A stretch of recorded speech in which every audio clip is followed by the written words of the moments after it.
In this video, I will show you step by step how you can use the Steam Workshop.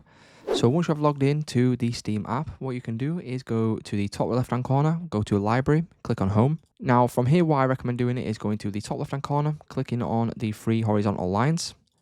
From here, you want to go down to Features, and then you want to select Workshop to enable all of the games that do support Workshop mods.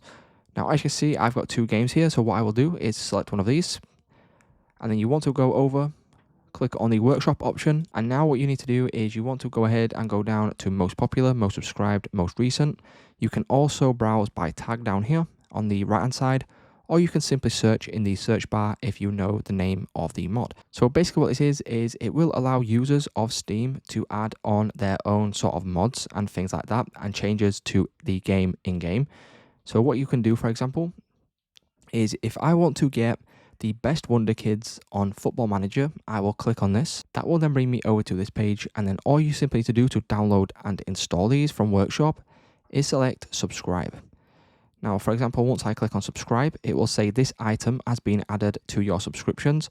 Some games will require you to relaunch them before the item will be downloaded. So once you subscribe to a specific Workshop item, you can then restart your game for that specific Workshop item to then be working correctly, and then this will then show up in game, and your game will then be modded or slightly changed on depending on what sort of Workshop item you do download.